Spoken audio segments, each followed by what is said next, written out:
Alright, today's topic is electrical wire. So why the hell are we looking at this crazy dude here with the lap sealing, non-leveling, non-sag, die-core roof sealant? Well, I bought a tube of this stuff because I still have leaks in the box truck. It's leaking up front, up near the where the cowl is, so I just got done putting a bunch of this stuff on to try to patch it up. Even though I put that tape on, that Endura Last Forever tape, we had a rainstorm the other night and I went out there and sure enough there was water just streaming in. So with all the work I'm putting into this, man, you gotta have a good roof or forget it. So I said today's topic was electrical, so I guess we got a little off track. Today's topic is actually what do they call it? Copper clad aluminum, CCA wire. Boy, did I make a mistake. You know, I bought this nice 4-gauge wire. I bought a 25-foot red and black, and I bought some 0-gauge 25-foot red and black.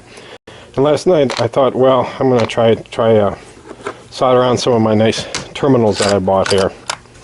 And so I got the 4-gauge wire, stripped it back, I put some good flux on it here. I got some acid flux, I got some who knows what flux, but I had a bunch of different stuff and I fluxed it up good and I put some solder in there, tried a couple different solders, used the old propane torch to heat it up, and you know, the solder flowed just fine into the copper fitting. Actually, it didn't flow that fine. I see quite a bit of bare copper down there.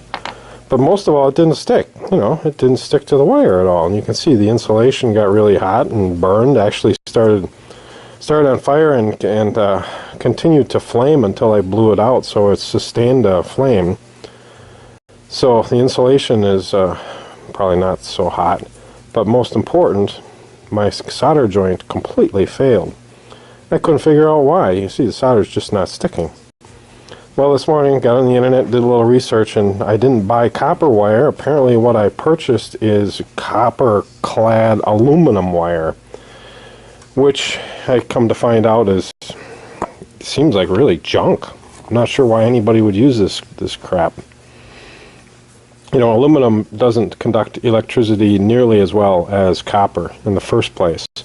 So, you know, a 4-gauge aluminum wire is going to be a whole lot different resistance-wise than 4-gauge copper wire.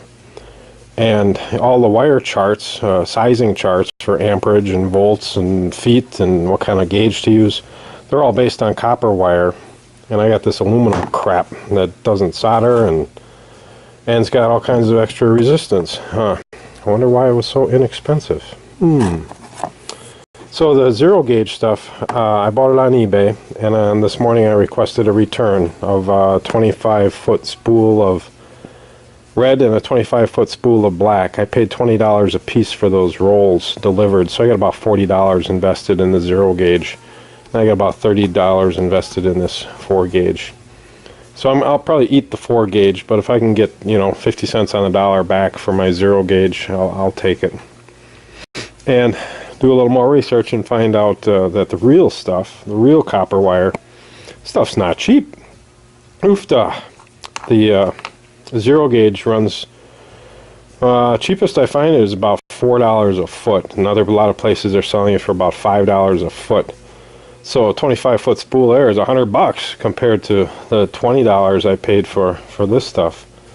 So I got to do some wire shopping. I'm gonna go to West End Salvage or give them a call on Monday or Tuesday. Give them a call and see if they maybe sell used copper wire. There's a couple of salvage yards around here, so I'm going to see if I can find some used copper wire. So that's today's lesson. Don't buy copper clad aluminum wire. Don't get fooled by the low price. It makes no sense to me why anybody would buy this stuff. What's the point? Unless you want your wire to look big, you know, maybe ladies like big fat power cables going to their boyfriend's sound system or something, I don't know, but lesson learned.